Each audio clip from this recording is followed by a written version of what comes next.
আমার আসলে এটা একেবারেই শখের বশে করা। আমার ক্রিয়েটিভিটি সবসময় খুবই পছন্দ ছিল। তো এই ক্রিয়েটিভিটি থেকেই আমি আমার সমসাময়িক মেয়েদের জন্যে বা আমার জেনারেশনে যারা আছেন তাদের জন্য আসলে আমি কিভাবে ফ্যাশনটাকে আমি ক্রিয়েটিভিটির সাথে ম্যাচ করে একটা সুন্দর একটা আউটফিটের মাধ্যমে আমি সামনে নিয়ে আসতে পারতাম, এটার জন্য আসলে গয়না বাক্সের যাত্রা শুরু যদি আমি বলি।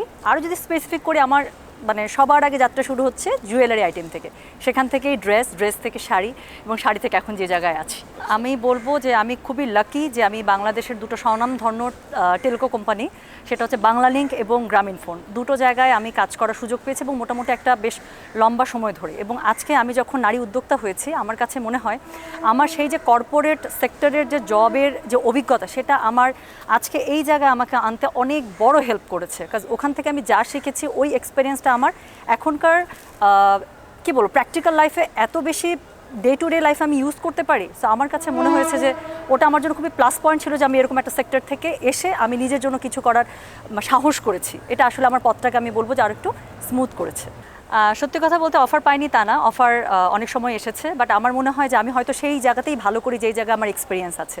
যেহেতু আমার আসলে কমার্শিয়াল এরকম অভিনয় বা কোনো কিছুর সাথে কখনো এক্সপিরিয়েন্স ছিল না, আমি আসলে কনফিডেন্ট না। বাট কখনো যদি আমার বায়োগ্রাফি নিয়ে কোনো কিছু করা হয় যেটা হয়তো আমার সাথে আরও 10জন ওমেনকে আরও ইন্সপায়ার করবে, সেক্ষেত্রে হ্যাঁ মানে ভাবা যেতে পারে, আমি মনে করি।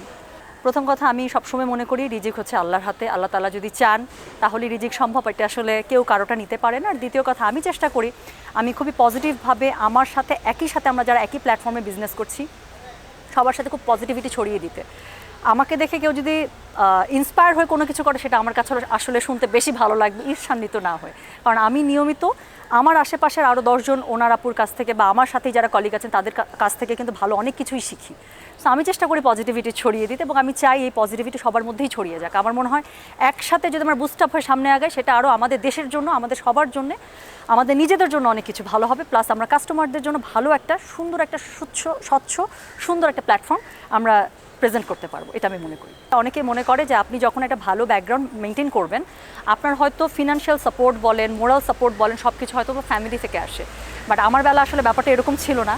আমি যদি একদমই স্পেসিফিকভাবে বলি, হয়তো আজকের অনুষ্ঠানটা অনেকেই দেখবেন, হয়তো তাদের মধ্যে বাসনা থাকতে পারে যে আমিও একদিন আজকে 2 বছর 3 বছর 4 বছর পর একটা জায়গায় নিজেকে দেখতে চাই। তাদেরকে আমি বলতে চাই, আমার গয়না বাক্সের শুরু হয়েছিল 5টা জুয়েলারি দিয়ে এবং 10টা ড্রেস দিয়ে।